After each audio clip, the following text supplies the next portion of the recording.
A recent study funded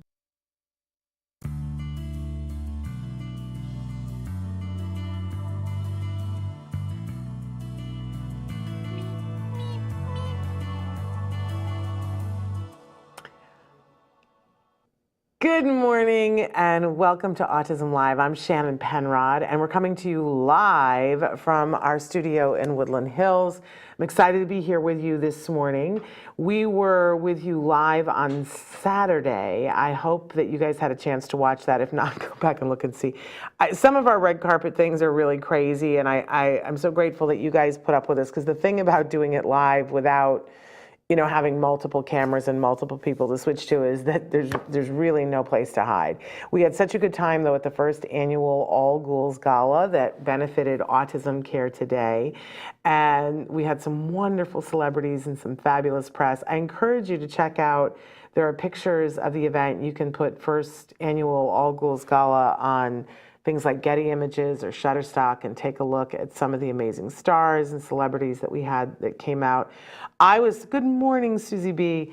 I was so proud of how diverse our red carpet was. If you watch any shows and you love watching folks who are considered diverse actors that maybe have other things going on, first I want to say that these are actors in their own right. Talented professionals who've been working on multiple shows and multiple projects, but also, perhaps they also would identify as having Down syndrome, or perhaps they would identify as being neurodiverse or being on the spectrum. But we had so many diverse actors on that red carpet on Saturday night. It just really made me so proud. Renee and Elvira, good morning. And especially, we did have some huge stars as well that Joe Mantegna and Gary Cole, amazing, amazing dads, were there on the red carpet along with Fred Melamed. And Fred's somebody that, that name you might go, okay, I remember that name, but I can't picture. And then, of course, if you see a picture of Fred, you'll be like, oh, he's been in everything that you've ever watched, including WandaVision. So it was just such a thrill. We had such a good time. And at some place, we might even show you a picture of Dr. Grant Bichet, who was dressed as David Bowie, as Iggy Pop. I walked by her 3 times and didn't recognize her. I was like, has anybody seen Doreen? I'm looking for Doreen. And then I realized there she was. And of course, I was a nun. Because I've always wanted to be a nun, so why not? I'm not Catholic, but I always wanted to be a nun. So it's a problem. You have to take it out on Halloween, right? It was a really great event. And we're so grateful for the people who volunteered and the people who came and the people who participated and the people who donated, because that's really what it was a fundraiser so that there can be more grants for people who are in need, because let's face it, the need is pervasive, right? But I'm thrilled to be here. I'm still getting my voice back because there was a lot going on that night. But I'm excited to be here. We're live right now, Facebook, YouTube, Twitter, a dozen other sites. Traven's going to show you in just a second. We're going to be talking today about our toolkit for surviving after a holiday, because we've given you a lot of prep for how to get ready for the holiday, how to deal with the sensory issues beforehand so that you set yourself up for success. But now today, even though most of you are going to be celebrating, by the way, happy Halloween. I've got my skull necklace on. We'll have it light up here in a minute. Most of you are you've still got the majority of your holiday to celebrate this afternoon and this evening. I want to put some things in your back pocket for tomorrow and the day after, and how to survive this holiday and other holidays. Good morning, Anita from India. So thrilled that you're here. Because, whenever we're talking about behavior, we talk about the fact that, oh, lovely, Traven's starting to show you where you can watch the show. But we talk about that 3-term contingency, which is that whenever we're having any kind of behavior, a good behavior, a challenging behavior, behavior we want to see more of, or behavior we don't want to see more of, something happens, which is the antecedent, and then the behavior happens as a result of the thing that happened, and then we have the consequence, right? And if we want to change the behavior, so often we think, oh, well, we need to change the behavior. It's very hard to change behavior, and you don't have a whole lot of control over the individual or the behavior, but you can there are ways that you can change behavior is by changing what happens beforehand. Smacking my own bobblehead here. You change what happens beforehand, so maybe the behavior doesn't need to happen if it's a challenging behavior, or you change the behavior beforehand so a behavior is more likely to happen, or you change the consequence of it so that somebody doesn't get a reward for it, or they do get a reward for it, right? And that when you change those things, actually you can steer behavior in lots of directions that you want to see more of it. If you want a kiddo who you want them to be able to self-regulate, then we need to do some things beforehand to help them to self-regulate, and we need to congratulate them when they do self-regulate, right? So that's how you manipulate those things. All Hallows Eve today. Wonderful, yes. So today we've talked before about some of the antecedent strategies that we had about letting your child wear bits and pieces of the costume to get them used to it, practicing in different, in your house in different doors so that they could trick or treat, and practicing with the neighbors and so on and so forth, taking the pictures. The one thing I want to remind you is, like, take pictures before. If you had the opportunity this morning before your child went off to school and you took pictures, great, and you're going to try to take pictures later on. But if you really want to make it so that you don't care in the moment, if the picture turns out or whatever, take the picture days before, right? But now we're in it. Today we're in it. So today I'm going to pack your bag full of some of the things that you can consider for tonight and tomorrow when you have to deal with the aftermath of everything, okay? So we're just gonna launch right into this. This is the After Holiday Survival Kit, and this is the Halloween edition, but we're really gonna try to put things in your backpack that are for all the holidays, right? That we all have good intentions, and we try to do that antecedent thing, and then we get to the holiday, and part of the fun of the holiday is that anything could happen, and your good intentions go out the window, right? And suddenly you just have to go with the flow, right? And I think that that's part of the fun of holidays, when you can go with the flow and have things be different. But for some of us, that's hard, because we have people that we love in our lives that go with the flow. It means a whole lot of things that can be really overwhelming to them. And let's not kid ourselves, it can be really overwhelming to us.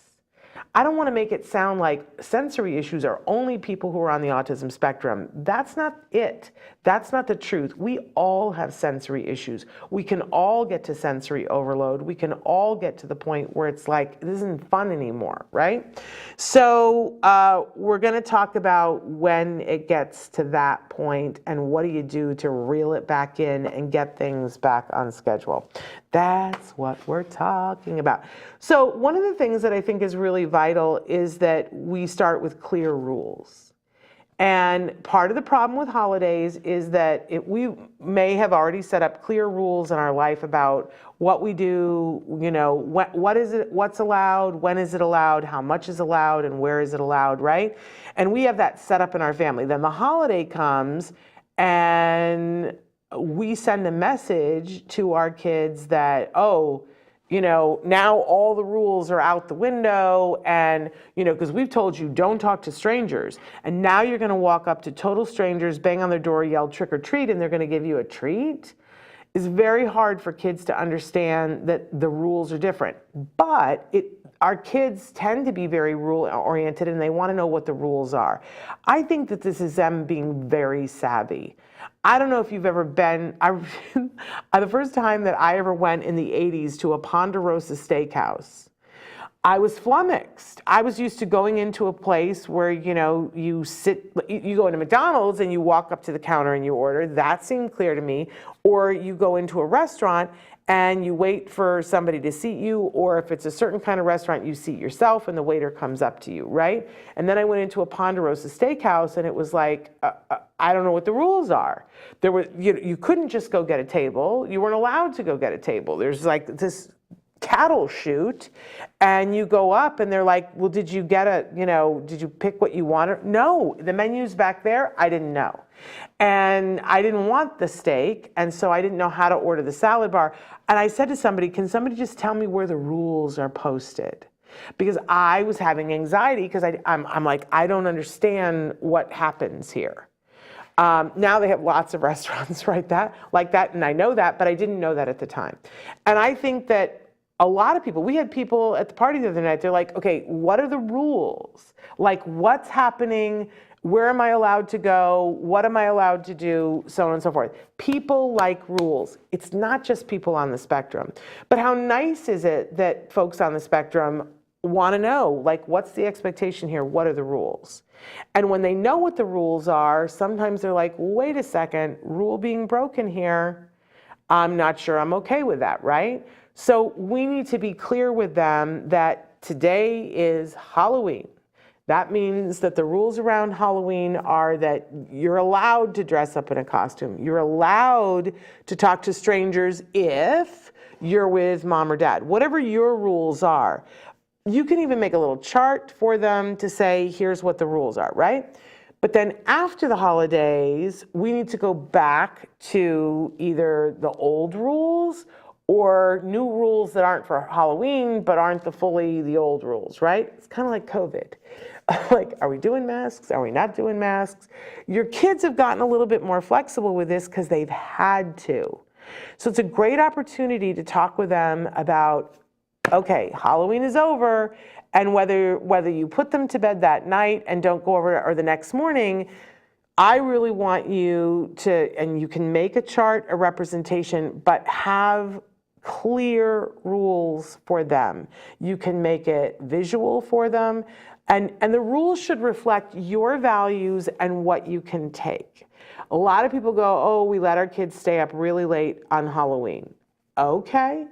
For a lot of people, because it's on a Monday, they're going to go to school in the morning, and school is going to expect them to be productive. Yeah, it's going to be not fun. I've been a teacher on the day after Halloween before. It's super not fun. But if they're smart, they'll know how to handle it. But you're going to decide for yourself what time they go to bed on Halloween. But the next morning, tomorrow morning, I really want to encourage you to talk about how much candy is allowed. When are you allowed to have candy? Like, I think, for some parents, they're going to say, okay, I'm just making this up, you're allowed to have 2 pieces of candy a day, and you can't have them until your homework, after school, and your homework is done. And then the kids go, okay, I know what's allowed, I know when it's allowed, I know how much is allowed, and I know I'm having it at home because it's after I'm done with my homework. So there's a clear expectation. And I'm not doing that when they get home. I'm telling them that in the morning, or even possibly the night before. Okay, we're not going to eat all the candy all at one time, 2 pieces a day. For other people, they're going to make other rules and say, okay, you're allowed to have 2 pieces in your school box lunch, that you can have it at lunch, but that's it. And then you come home and you can have a piece after dinner, whatever. But I think if you don't set clear rules, then your kiddo is going to have a hard time, because it feels like, we were doing this, we were doing that, I don't know when can I have candy again. And you might be like in my household where we just were like, there's no candy. And in our household, and my son from the time he was 3 understood he didn't know what candy was. So it was much easier because I did it earlier. Some of your kids already know what candy is, and if you say to them you're not getting candy, they're going to cry, right? I'm not a proponent of that. But I am not a proponent of saying, here's all the candy, have it and have at it, and have it when you want it, how much you want it, because you're going to pay and so will they. Their bodies can't handle it. They're going to get dysregulated. They're not going to understand what's happening, and you're going to be sorry that you did that.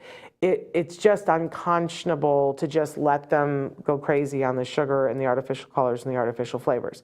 Now, when I was a kid, I'm old, I'm super old, but when I was a kid, we would go trick-or-treating, we'd come home with our bags, and the very first thing that our parents would do is go through and see what was wrapped and what wasn't wrapped. And we understood that this was the rule. You don't eat a single piece of candy until mom and dad have gone through it to see what's safe.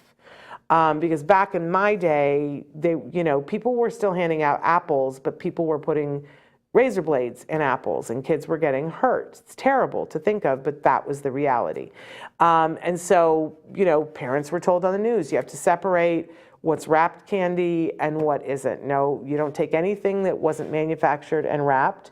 And people have different interpretations of what they consider safe. So, feel free to start whatever tradition is appropriate for you and your family, but still separate out the candy. This is allowed, this isn't allowed, right? And of the what's allowed, I would encourage you, people are going to scream and yell, but your children go to bed.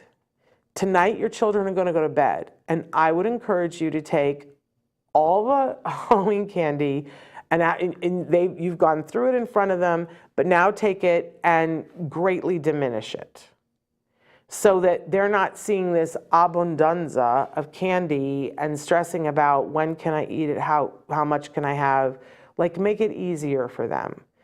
I'm not saying, in my case, we had the Lego fairy come, that we said to our son, that stuff is called candy, and he didn't know what that meant. And we said, but the Lego fairy loves candy, and so he's going to come in the night, and the more you have of it on the table, the bigger the Lego he's going to give you, right? And so there would always be a Lego on the table, and we just didn't deal with the candy.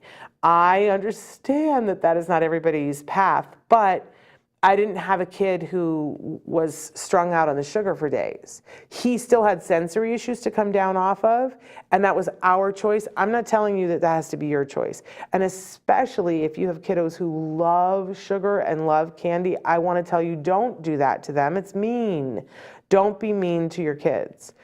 But it's also mean to just let them glut on it, because they will get dysregulated, and that is not kind either. So when they go to bed, you can take, a portion of it, and if, I'm not about being wasteful. Dentists' offices where I live collect candy in the days afterward, and they ship it to overseas troops as a treat for them. So that's a really good thing you can do. Or maybe you take it to the office, or you donate it someplace where people can use it. But if you have to, if it's what's best for your child, throw that stuff away. Because having so much of it, not so good, right? But tell them what the rules are so that they know, that they have an expectation. It's sort of like what Dr. Grampiche says about if you had to go to work and you never knew when you were going to get paid or when you were going to get home, it would be stressful. You'd be, instead of focusing on your work, you'd be asking, when can I have lunch? When do I get home? When can I get paid, right? Our kids are the same way. So tell them what's allowed, when it's allowed, how much is allowed, and where it's allowed. Be very clear about it. It doesn't have to be a lecture. You can just say, okay, so you're going to get to have 2 pieces of candy tomorrow. You can even say to them, which 2 pieces do you want to set aside that are your favorite that you want to have tomorrow? And you can have that after the homework or after dinner, whatever you think is appropriate. That part is up to you guys. But be clear about the rules. And if your kiddos, if their receptive language is not as strong as what you would like it to be to understand this, make a little chart and say 2 pieces of candy and put 2 and show 2 pieces of candy and have a clock, make it a visual schedule for it, right? So that they can actually access it and understand it. Okay, next is that we want to sharpen our listening skills on the day after. Every kiddo is different, and what they react to is different. So this is not a one-size-fits-all. But what is one-size-fits-all is that we need to pause for a second and listen to them and listen to their little bodies. And you can see, I keep quoting, there was a woman that was at that conference that I was at 2 weeks ago, and she said, I'm a big believer in we vote with our hands and our feet. That when a child is pushing away from something, that's them voting. That's them saying, I don't want that, right? Or when they're grabbing at something, that's another vote, right? And there's all the subtlety of everything in between, right? But you probably know your child more than anybody if you're focused and listening. And sometimes we get caught up in our day and it's like, well, we got to get to school. I'm going to tell you, and I'm a former school teacher, right? Nobody expects all of the children to be on time tomorrow. Nobody does. And I know sometimes it's like, well, I have to have them on time so that I can get to my job on time. But, you're going to have to deal with what you have to deal with tomorrow. So try to listen to them to see what's going on, because they're going to have different reactions to Like it might be that they're just discombobulated because the rules got changed. It might be that the sugar's going to throw them off, or the artificial colors, or the flavors. They might have a tummy ache. They might be super tired. They might be scared, right? So listen to them and see, ask yourself the question. It's kind of like a fun game that you can play. Listen to what their body is doing, listening to the things that they're telling you, both vocally and non-verbally, what they're telling you. And here are just some possible, when you're not sure, remember when you had a baby and the baby would cry and you're like, I don't know what he needs. I don't know what the problem is, right? But you had your sort of go-to list of things that you would do because you couldn't say what's going on right now. So what do? We jiggled, we burped, we walked, we looked at them to see if they were hot or cold, and we would take clothes off or put clothes on, right? We would, say they must be hungry. We would give them something to drink. Those are all kind of the same sorts of things that we all sort of need. If you're feeling discombobulated and out of control, what are the things that you do for yourself? And I put a preliminary list of things here that we, take a break. The other day, it was so overwhelming to me what was happening for the party prep. And one of the people that was working on the party, that was really working on the party, doing the lion's share of stuff, said, I really need a coffee, but I don't want to stop and go get one. And I said, oh, let me go get you a coffee. And she said, no, you're busy too. And I said, yes, but I need a break. I need to walk away for a minute. So I walked across the street to get her a coffee because I needed to clear my head for a moment to come back and focus on the thing that was happening next. So a break, it doesn't have to be a big, long thing, right? And we want to be careful with breaks that they don't turn into a big, long thing, but everybody can use a break from time to time. We saw people at the party that needed a quiet space, because it all, in certain places of the party, it was really loud. And sometimes people just need a place to be quiet, where there's less sensory input, which I come to the next thing, that sometimes the sensory input needs to be adjusted, and some people need more and some people need less. That if you think about it, there are kids that need the pressure, that sensory input, and they need more of it. My son used to try to climb me like a tree and sit on my head. And I knew eventually, it took me a while to realize this, because he would literally climb up my arm and get on my shoulders and be pushing on my head. And that was his way of telling me that he was not regulated and that I needed to push on him. And I would literally peel him off of me and squeeze him and squeeze his head, and then he would be able to go do what he was doing. But that was his way of asking for it, right? Telling me he needed more physical input. And so listen to your kids, and sometimes they need less, sometimes they need more. But part of this is about acceptance, about accepting, oh, this is how they process the day after. This is how they process after having sugar. This is how they process being in a loud place. When my son was 5 weeks old, we took him to the movie theater for the first time. 5 weeks, not 5 years, 5 weeks. We didn't know what we were doing. As parents, 5-month-old, let's take him to see Finding Nemo, which had just come out, by the way. So we took him to the movie theater in his little seat, and somebody had said, it's going to be really loud for a baby. So we had this hat that he had that had the ear flaps on it, and we put the hat on him and pulled the ear flaps down and set him, and he watched the whole movie. He watched Finding Nemo, and his little eyes, he watched everything on the screen, and he was just as fascinated. And we were like, he's a genius. He's a genius. And then we went home, and he screamed for 6 hours. And the next day I went to the doctor, and I said, I don't know what happened. And he was like, well, it's too much. It was too much. And I said, but it wasn't too much. He was fine while we were there. And he said, yes, because he's probably a pretty visual kid.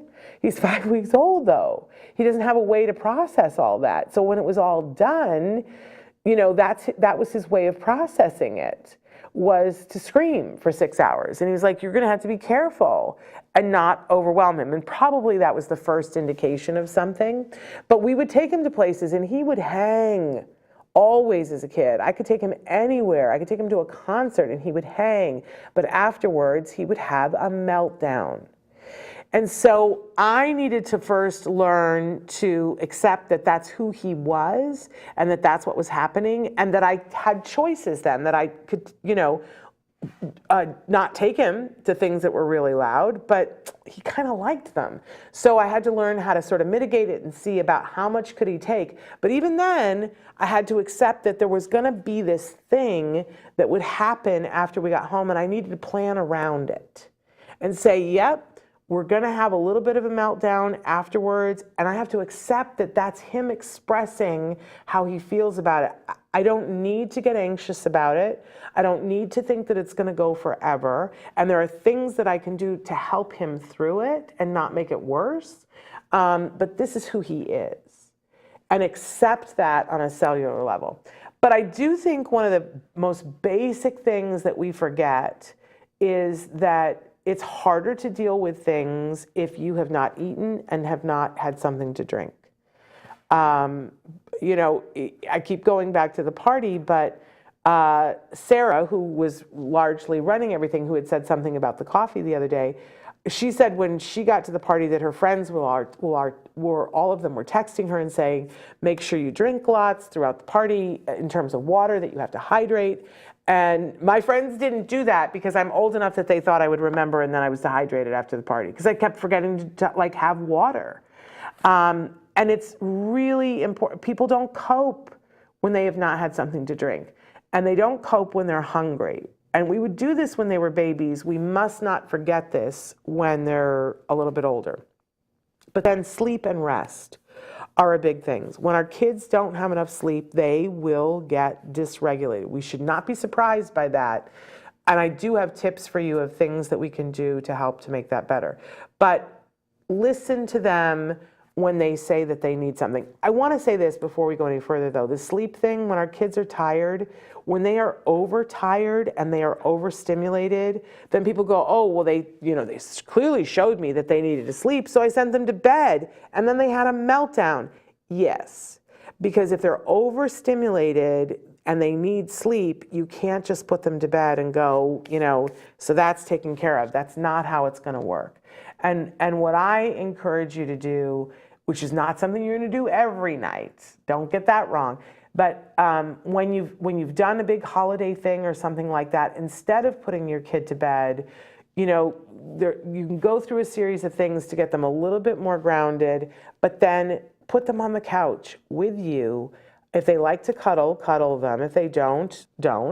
But get them a nice, warm, snuzzy blanket, get them their favorite pillow, have them lay down on the couch and say, we're not going to sleep right now, but we're going to watch our favorite Disney movie together. And then that will give them a ramp down to start. They've got sensory input because they need that. They can't just go cold turkey, right? But it will be a thing that relaxes them down. And you might find that they just go to sleep on their own, at which point you scoop them up and you very gently put them in their bed. But this idea that we can go from here to going to sleep just because we're tired, we don't do that. I don't do that. I couldn't just come home from the party the other night, even though I was exhausted, and just lay down and go to sleep, right? Very few people can do that. If your kid can do that, more power to you, but I doubt highly most of our kids aren't able to do that. So don't expect that you're going to have success with that, but do put them on the couch and give them not screen time, not their iPad for them to play and control. Put a Disney video on and let them, but don't put it on high volume. Turn the lights down in the room so it's nice, conducive towards rest and sleep. And don't say to them, we're going to sleep right now. We're just going to watch a movie quietly, right? That's the thing to do. Okay, so in the days after a holiday or an event or something that where your schedule got blown, which happens a lot, especially this time of year, my suggestion is that you edit whenever possible, but wisely. I will tell you that a lot of people that I know edit and they go, oh, well, we're just not going to do therapy. we don't need to go to speech therapy. We don't need to go OT. We're going to cancel with our ABA center. We're not having the therapist come to the house. This is not wise, right? These are the actual therapies that are supposed to be helping your child to deal with all the things in their life, and this is one of the many things in their life. So that's not wise. Don't cancel the help. In fact, encourage more of that. Have your child be with them because they should know how to deal with them having all of these feelings and discombobulation, right? So don't cancel therapy. I know it's hard because your child may not want to get into the car to go to therapy. And, you can make all kinds of deals about, and say, first we're going to do therapy and then we're going through the drive-through at this place and you're going to get this, whatever. But don't cancel therapy or call ahead and say we're having a terrible time. Can they come to the house right now? Or can somebody come out to the car to help me get them in because they're already in meltdown? But don't cancel therapy because that's the very thing that's going to help them long term to be able to deal with this. But, it might be time to cancel the trip that you had planned to make to see Aunt Martha and postpone that. It may not be the best day to go get a haircut. Things that don't have to happen today, push them to the weekend. Like, don't put yourself through it. But I think the therapies, don't ever cancel those, unless somebody's running a temperature, in which case you need to. Okay, so sometimes things go off the rails. And usually around the holidays, things go off the rails. And it's important that we have strategies to cope with, because our best intentions are great, but we have to deal with reality, right? And it can't all be hearts and flowers and roses. And you can't just say, well, I'm editing everything and we're not going to participate in Halloween, because then you feel like you got gypped and you feel like your kid got gypped. So instead, we make our plan, we do our antecedent modification, then we do the thing, and then we got to deal with the aftermath, right? So the first thing that I say is that we have to start with forgiveness. Don't beat yourself up and say, oh, I shoulda, woulda, coulda, maybe done. No. You're doing the best that you can. And that's the truth. And if things didn't go well, okay, well, that's information. But it's not something to beat yourself up with. But I think you have to acknowledge it when that voice is talking to you going, well, mine says, well, there went Mother of the Year again. You're not going to get that award, right? But I think it's fine to acknowledge that and go, well, I forgive myself for not being Martha Stewart. I forgive myself for not being, the barefoot Contessa. The meal didn't go how I planned. Oh, well. Right? But then we have to quickly get into solutions, which means about triaging the problem and going, what do we actually have going on? And trying to look at the situation and take control of all the things that you can without trying to take control of all the things that you can't, right? The serenity prayer, grant me the serenity to accept the things I cannot change, the courage to change the things I can, and the wisdom to know the difference, right? So we want to hydrate. First, number one on my list, if everything, and this is for all of us, right? Things are going off the rails, stop everything and drink water, right? Lower light and volume if music is playing, or move away from it, right? To lessen the sensory load. It's important to eat something, and I put here a real food snack that's made from real food. So I'm saying not sugar, not artificial colors, not artificial flavors. But by the way, a real food snack is potato chips. It doesn't all have to be bad and healthy food, right? Potato chips come from a potato. They're minimally processed. It's not the worst snack in the world. If you're trying to reduce weight and salt and sugar and fat and all that thing, no. But it's a real food snack. And a lot of times they're gluten-free, depending on the one. But we want to regulate the temperature, right? If we want to look at ourselves and the other people and say, hi, Stacy, are we too hot? Are we too cold? Do we need to open a window? Do we need to turn on a fan? Do we need to put on a sweater? Do we need to put on slippers? Are our feet cold? Do we need to put socks on, right? So regulate the temperature, check in with that. And then it's really important to have some sensory input, but have it be low key. So if everything's going off the rails, we absolutely can put headphones on for our kiddo, but this is not the moment to be playing heavy metal. Even if they like heavy metal, this is not the moment. And if we absolutely have to play heavy metal, we're going to play it at a volume that's really in the background, right? Because things are going or have gone off the rails. But it's perfectly okay when things are going off the rails to stop everything. If your child is like fever pitch like this, to say, hey, we're going to stop for a second. I want you to drink something, and here's your iPad. In those circumstances, give them a break. Let them have sensory input, but have it be low key, right? Okay, but it's the same for us. Okay, this is super. I think this is some of the best advice in this that I see people going, oh, I didn't know that I could do that. That's so silly. I should know that I can do this. But it's really important, especially for our kiddos on the spectrum, that we language feelings, states, and solutions. Because in the moment, they are feeling, and they may not have language to language it and say to you, I feel overwhelmed, I feel tired, I feel hot, I feel cold. And we don't want to be teaching new skills while they're having a hard time, but what we can do is stack. We're going to pair the fact that when somebody, for instance, when we see somebody who's really struggling and they're really tired, we can say, yes, you're tired. Come on, let's snuggle up so that you can have a rest. We're not saying, well, time to go to bed because you're sleepy, right? We're languaging for them. Yes, honey, what you're feeling right now is tired. Bless your heart. Come here. Come sit with me. If they like the hugs and the snuggles, not everybody does, and let's snuggle up with your favorite blanket and let's just sit here for a minute and you can rest. Because kids will do that with you, and that feels like comfort and whatever if they like the snuggles. It doesn't feel punitive like, okay, it's time to go to bed. And it's more, and it's allowing them to have their choice. Do you want to come and snuggle with me, right? The next one, and these are just examples, right? Yes, I hear you. You're angry because candy is done for today. And that's very upsetting. But why don't we go watch a movie, a Disney movie, and maybe that will help you to feel better.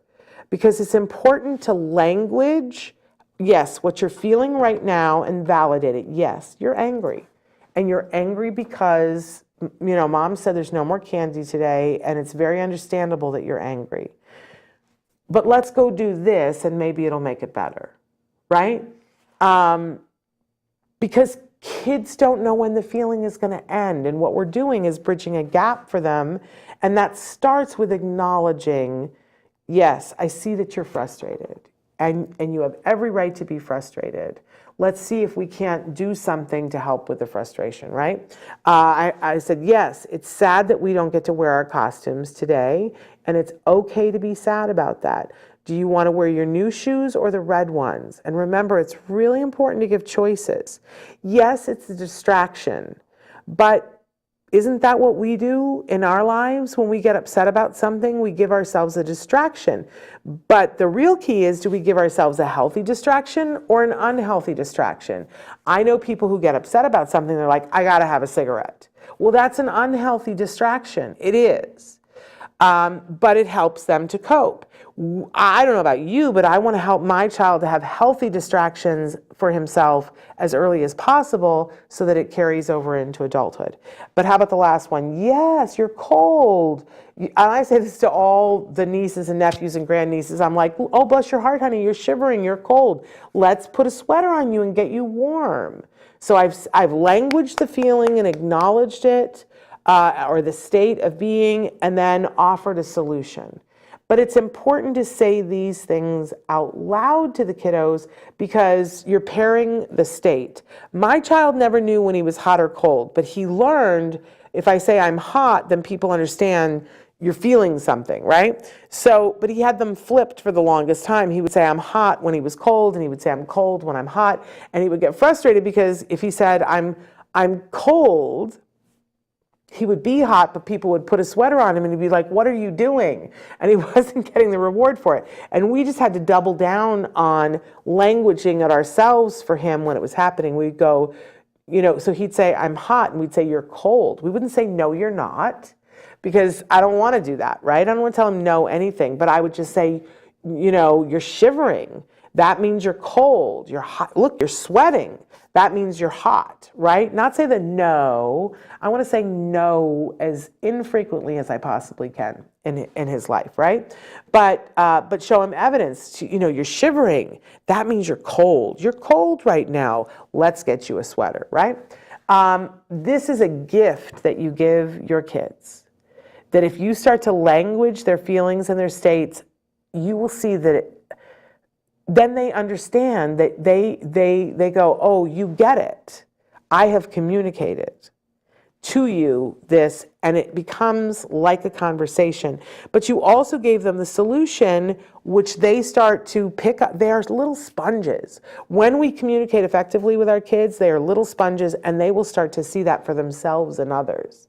And you'll see them play it out in their play, and so on and so forth.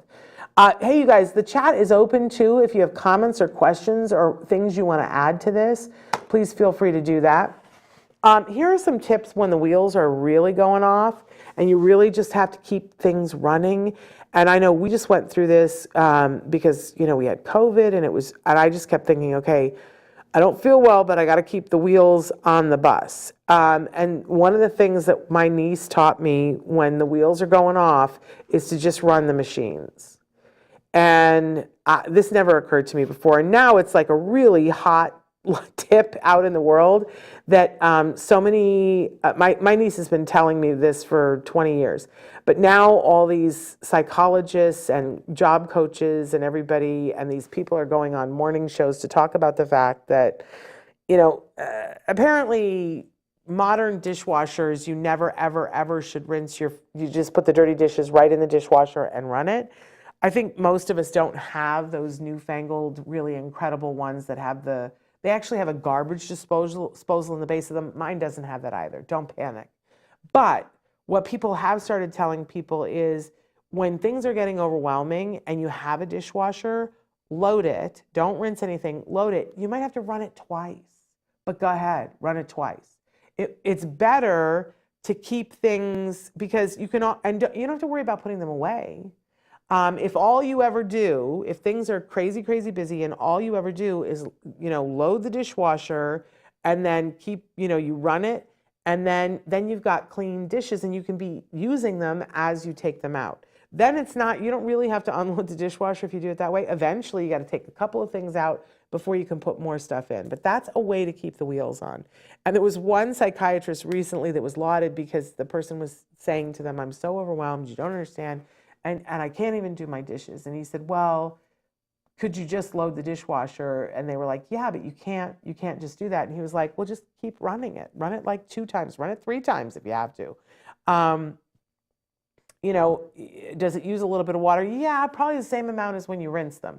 So you run it. And the same thing with the washer and the dryer that I know for me, it's when I'm busy, it's an executive function nightmare that I have to put things in the washer and then remember to take them out and put them in the dryer. And then I got to fold everything. And the folding is the least reinforcing thing. Having clean clothes, reinforcing, but the folding, for me anyway, not so much.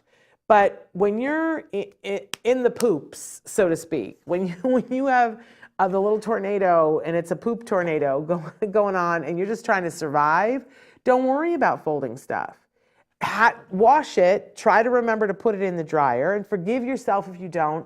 I have had to rewash clothes before because I left them in the washer many times, more times than I'd like to admit. Life goes on, right? But if possible, put them in the dryer and run the dryer and leave them there for as long as you need to and take clothes out of the dryer to put them on your kids. Life goes on. Yes, you're wrinkled, If that's the worst thing I ever am today is wrinkled, then hallelujah, right? It's important to make sure that you still have sustenance coming into the house and the things that you need. I love that in the pandemic, we started with ordering groceries and you can ask a friend or, do a service on an app. It can get a little expensive when you're having food delivered because you have to pay extra for some places, plus you have to tip the driver. It can get very expensive. So the other thing that I have learned is that almost all grocery stores now, you can go online, you can order exactly what you want, and then you set a time, and all you have to do is pull up to the store, push the button on your phone that lets them know that you're there, and they wheel it out and load it into your car for you. It takes 5 seconds and super convenient, and it costs you nothing more than if you'd gone upstairs and walked all throughout the grocery store yourself. Save yourself the time unless having a break and walking around the aisles is really helpful to you to bring your stress level down. Otherwise, just order it, right? But look at the last one. And I was like, what else do I say but prioritize rest? And that can't always be sleep. And Dr. Granpeesheh really drills this into my head on a regular basis. She's like, well, just rest. Sit on the couch, turn the TV on, and rest. Your body needs it. And you may not be able to sleep. You may have so much going on in your head or your kid's head that, that sleep isn't a possibility, but rest is always a possibility, and we want to do that. So please rest. Okay, here are some other things to keep in mind when kids are overstimulated, that doing anything quickly doesn't work. If you want a really quick fix and you want to bring them down from that overstimulated really quickly, you are going to be overloaded. You are going to be frustrated. You are going to be in a sensory nightmare. You got to go slow. And my recipe right here, this is not for all kids, but try it for your kiddo to see if it works, that it can. And that is, instead of saying to them, you need to calm down and you need to go in your room or you need to do this or you need to go to bed, whatever, is take them and do a burst of exercise. So that might mean having them run back and forth and do laps in the living room. Or, if you have access to a pool, it could be laps in the pool, or it could be jumping on the trampoline. Or we've done the thing before where we put one kid in the laundry basket and have laundry basket wars where another person has to push and pull them all through an obstacle course, because we want them to, and this doesn't need to be an hour, but a lot of people find that 10, 15 minutes of your child exercising, enough for them to break a sweat, is great. And then we say, okay, let's take a break. And that's when you're going to give them something to drink and a healthy snack, that's something, and we're going to talk about this in a second, what it isn't and what it is. And you might be shocked at what I say. I already told you potato chips is not a horrible thing. So some sort of a snack and drink, then some sort of water situation. It could be that they just get, wiped down, but I think sitting in water is that much better. So if a bath is possible, then we put the jammies on, and then we put a video on. That really is the thing. Burst of exercise, the drink and the snack, the bath, the video, on the couch, not a gaming thing. Gaming involves a different part of the brain than just watching a story. So get out those Disney movies and put them on, and do that. If it has to be on the iPad, then make sure that it's a long video, because the saying, I want to watch this video now, uses a different part of the brain and will keep them like this, right? So find a longer video. I love all those really long how it's made or how to, where they show things on an assembly line. A lot of our kids love to watch that, but we don't want to be switching from one thing to another. Not that. Okay, what are we feeding them? So the guidelines here are no or low sugar. So if our kids are overstimulated, even fruit is probably not your best choice. Each kid is different, right? But trying to be mindful about no sugar, no caffeine. I know people who give their kids coffee and then say, I can't get them to bed at night. And it's like, well, there is an equation there, if you're willing to see it, that maybe perhaps your child should not be drinking caffeine. And just like adults, I know adults who are like, I can't have caffeine after 10 o'clock in the morning or I'm not going to sleep. Let's not pretend that we don't know these things, right? I'm saying no artificial colors and flavors. I really feel like you should get rid of those now anyway. And that when you're sorting the candy, enough people like me will have bought candy that does not have artificial colors and flavors. They sell it at Target, for heaven's sakes. It's not like you have to go to Whole Foods to get it anymore. But a lot of people are going to give you candy with all kinds of artificial colors and flavors. I say sort that stuff out and donate that someplace else, right? Your child doesn't need it, and we know that our kids don't process it well. But then I'm going to say, and this is when they're overstimulated, so maybe, earlier in the day is fine, but no chocolate. Because guess what? Chocolate has caffeine in it. Now, the one exception I would say to you is if you want to do hot chocolate, but then I would make it very blonde hot chocolate. Make it more the hot milk, because hot milk has tryptophan in it, will help to bring them down. And you can have a little bit of hot chocolate in it to make it so that they'll drink the hot milk, but make it really, really light chocolate milk. Hey, Mab. Oh, you were laughing about because your daughter climbed on your head too. I used to be like, I am a palm tree, and he is the monkey that's going to climb up there to pick a banana, and there's no bananas coming out of my head. Yeah, it happens. But anyway, I know this is a ginormous bummer that I just threw at you, but remember, I'm talking about, I would be real strict with this when your child is overstimulated, right? Now, you figure out like when they can have the candy, when they want to have it, but once we get to that overstimulation point, and I said already, put the limits on the candy. Once we get to overstimulated, I would not do any more candy for the day. But so what are better choices if your child needs to have some food put into them and we're not going to feed them candy? Well, carrots are very sweet. And I noticed that a lot of kids will eat carrots if you put it with ranch dressing. And they even have a vegan ranch dressing now. So, and there's something about the being able to dip the carrot, and they have a little bit more control over it, how much dip they want on it. And crunching, some kids will eat them, some kids won't. But notice what else is on the list. You could give a bag of chips. I particularly like that Lay's is gluten-free, and a lot of chips are gluten-free, right? And they have some really healthy chips. Some of them are even, beets and things like that. I don't think when your child is overstimulated is the time to introduce a new food. But notice that they're in this category, like I really am going for comfort food here. Now, some of you are going to go, now you said no sugar, but this is all carbs. Yes.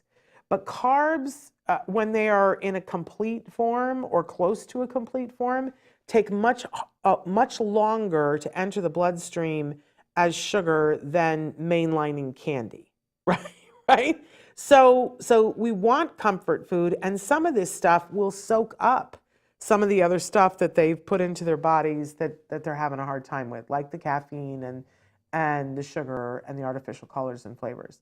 A sandwich is a reasonable thing to give a child, but maybe not a full sandwich, because it's not like we're trying to give a meal here, but, some kids just like toast with a little bit of, you could put a little bit of jam or jelly on it. I prefer to get those with no sugar, not the sweetener crap in it that's artificial sweetener, but there's like just cooked fruit, jellies and jams that are out there that are really good, or just putting a little bit of butter on a piece of bread and doing that. Or what would be great, what would be ideal, is if your child would have a piece of bread with something like turkey that again has tryptophan in it, and turkey is protein.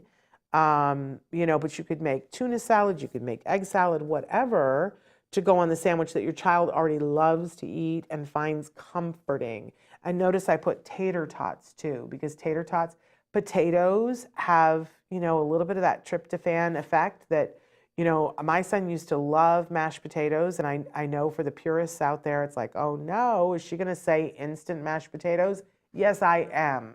Let me evoke instant mashed potatoes, because that, you put mashed potatoes in somebody's belly and it automatically takes everything. It's comfort food.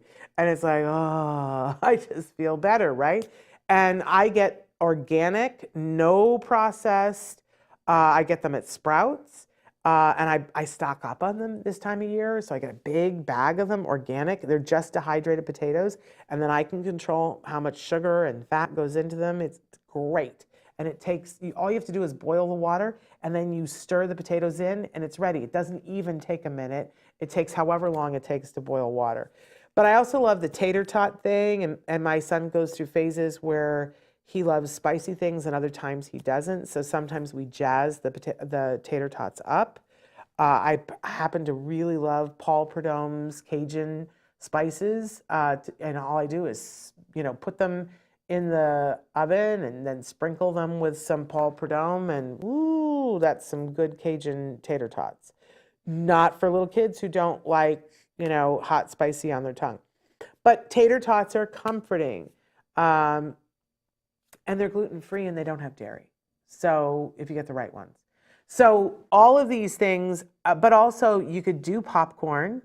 I don't like to put a lot of salt on things, but you can do popcorn is a great, because there's a certain amount of chewing, and I have to take a piece at a time.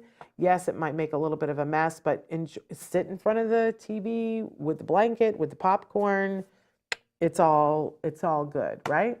Okay, but let's talk a little bit about hydration, and this is on my mind because I didn't do this on Saturday night, and I was a mess yesterday. I'm still a mess because of it. My lips are chapped because, see, I'm going to pause.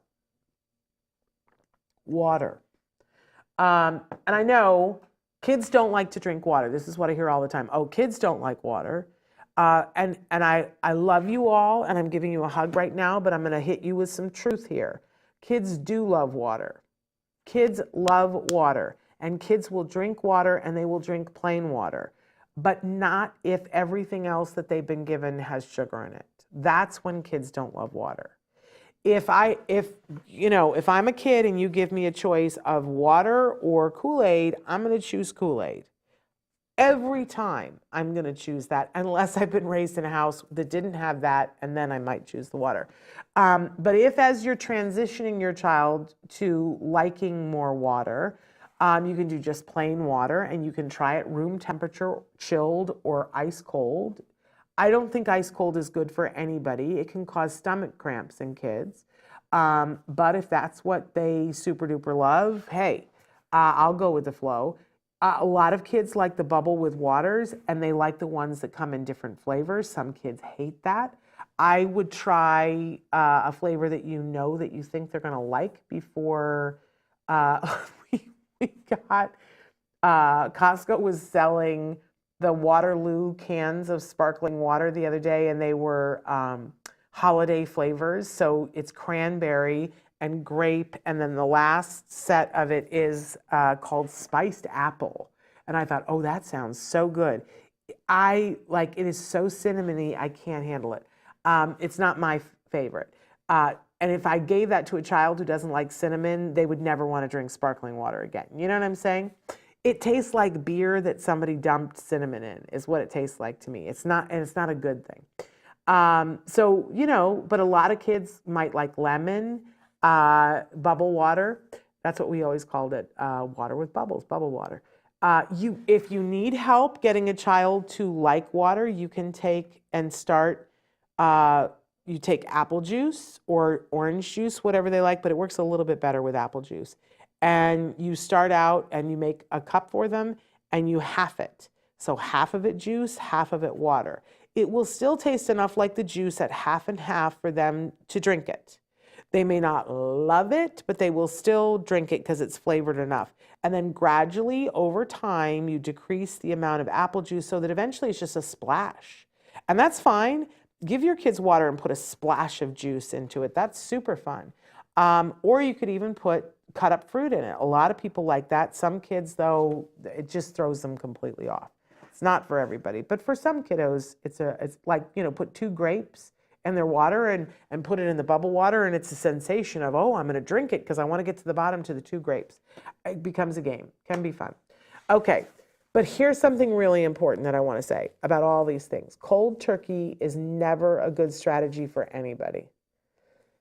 I'm sure that somebody could argue this with me, but especially when we're talking about people on the spectrum, it's not the way to do anything. Because it runs more of a risk of upsetting the individual, and then you got to backtrack from that. So my advice always is to go slow. if you've been pounding the candy all this week and suddenly you got to today and you see that your kid is falling apart and you're like, oh, I didn't listen. I don't know what to do now. So now we're going to hardcore. You're only, and they've been allowed to have unlimited candy before today, and now you're going to go to 2 pieces of candy tomorrow. It's going to feel like hell for them. And I don't think that that's a good place to start.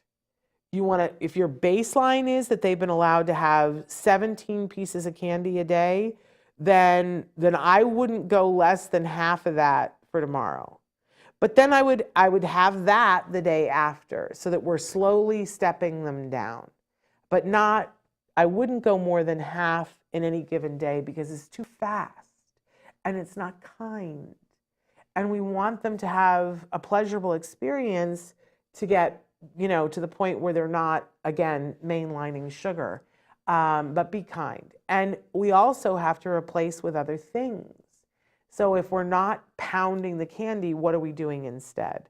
And make sure that it's fun things that you're doing, like watching videos. It's that time of year. There's all these things to watch. So, and that we're giving them praise for being reasonable and acknowledging for them, yes, it's hard that we've eaten all the candy that we can for today and you have feelings about that. You're allowed to have your feelings about that. Yes, you're sad. Yes, you're frustrated. Yes, you're mad. We're not negating any of that. Language it for them and say, hey, how about this? How about we go and draw a picture together?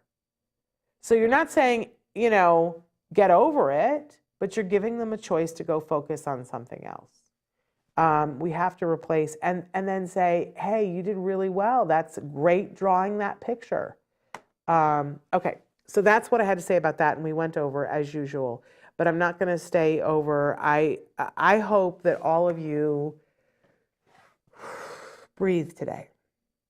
Breathe today and accept that it is this holiday and there's going to be good and there's going to be frustrating and there are going to be people who are going to expect your child to behave in a certain way, which is just not going to be possible. And instead of getting bogged down in what isn't and what could have been and what might have been, I would love for you to just acknowledge, first of all, today that you are fabulous, that you are amazing, that you are showing up for the people in your life and doing what you have to do, and you are doing it to the best of your ability. That's it. The best possible thing that, you set up. And you might be able to say to yourself, well, but I could have done this. No, because you had other things going on. So excuse yourself, forgive yourself, congratulate yourself for being the fabulous person that you are, and then just try to find some way to be present during everything that happens. And then tomorrow you can start on all this and we can get you sort of back on track just in time for Thanksgiving. And we'll get you back on track after Thanksgiving just in time for Hanukkah and for Christmas and for New Year's, right? It's never ending. We're on the treadmill now. We're here. It's Halloween. So I'm sending you all love. I hope that your kids have one moment of pure joy today and that you are present to see that, because that's the memory that you're going to walk away with. And hopefully you already have a picture. So later on, 3 years from now, I want you to be able to look at that picture of them in the costume, and the memory that I want you to have is of that moment of pure joy that your child had. So I'm wishing that for you, hoping that that happens and that you find the breath and the centeredness to deal with all the other things, because there will be other things. So much love to you. Happy Halloween, everybody. We tomorrow, on tomorrow's show, you're going to see the second hour of what we taped with Dr. Graham Pichet last week. And then I'll be back with you on Wednesday. On Wednesday, we've got a great guest. Amanda Ralston is going to be here with us.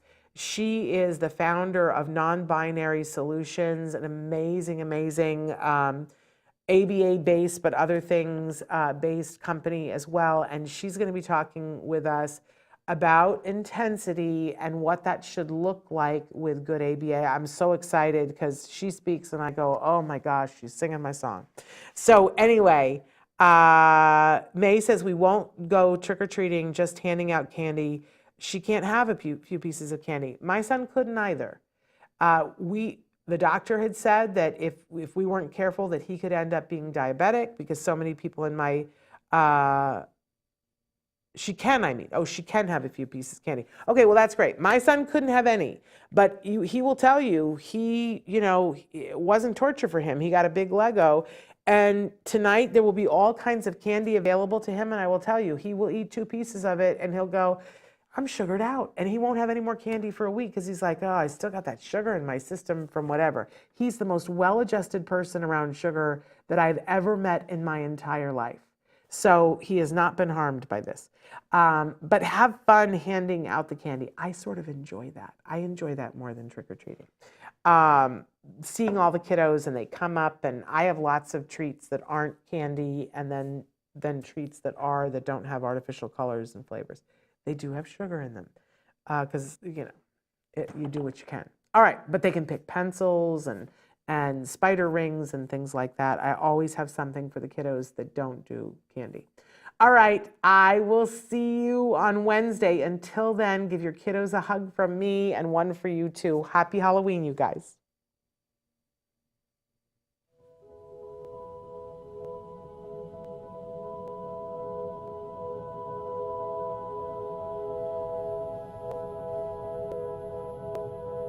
If you found anything helpful in this video, please give us a like. In fact, make sure that you smash that subscribe button on YouTube and give us a like on Facebook.